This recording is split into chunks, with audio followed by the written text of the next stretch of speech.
Dr. Tryimg, many thanks for joining us this evening.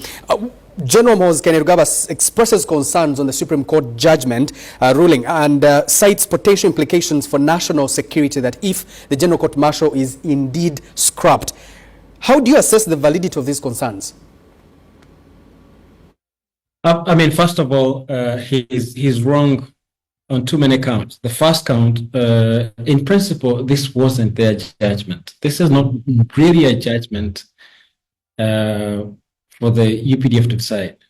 This was a judgment for the future of the country, right? We're not looking, I think the judges were not really looking at Museveni's presidency. The judges were looking at this country moving forward. It's an opportunity for the country to reclaim itself.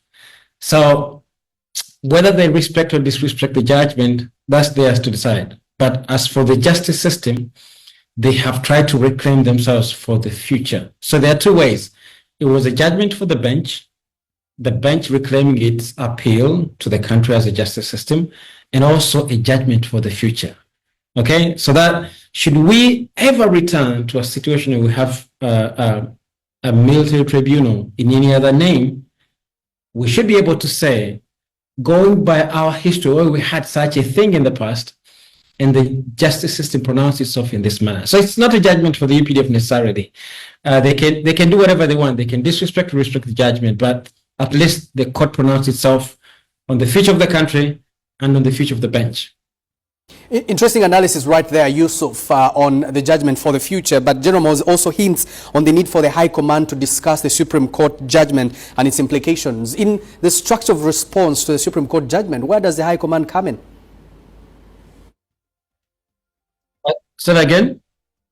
The CDF, General Mos Kainerugaba, hints on the need for the High Command to discuss the judgment and its implications. But in terms of compliance, in terms of implementation of the Supreme Court judgment, where does the High Command come in? Is there a need for it?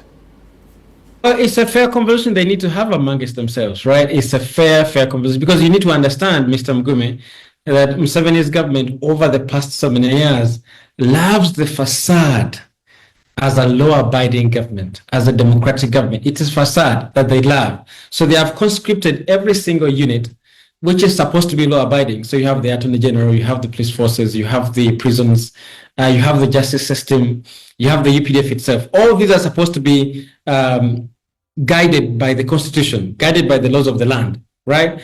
So, but they've, for a very long time, they've been doing the job of the autocrat. They are democratic institutions doing the job of the autocrat. Now, one of these arms has decided to set itself free, right? The justice system said, we can't continue anymore. Let's put a judgment on the table, which is fair to the country.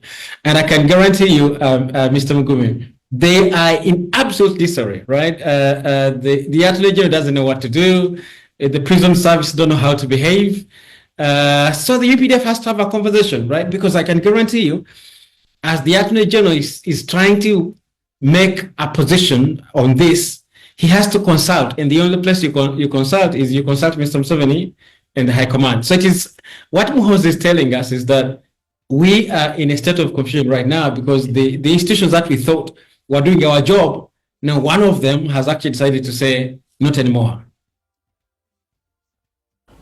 Well, Yusuf, also very briefly, this is my last question. When you look at what's happening today, do you think that there are potential consequences of the Supreme Court's judgment on the balance of power between the military and civilian population? You see what the Commander-in-Chief and the President, what he did respond in his letter. You see what the CDF is saying. You saw what the other day Colonel Magezi tweeted. So do you think that there's going to be implications on the balance of power? We are already witnessing this moment. This is a beautiful moment in our history, in the sense that you know the image of the enslaved, that the enslaved kept knocking. They kept knocking on the door of freedom, right? I can guarantee you, all those institutions I've mentioned, from the justice system to the prison services to the Attorney General to the police forces, they are all occupied spaces. They are all under control. They are all enslaved to serve one single individual, Museveni, right? Now, one of them decides to say, not this time. Not this time. Now, there are implications already because, as you can see, they are trying to figure out how do we disrespect this judgment constitutionally.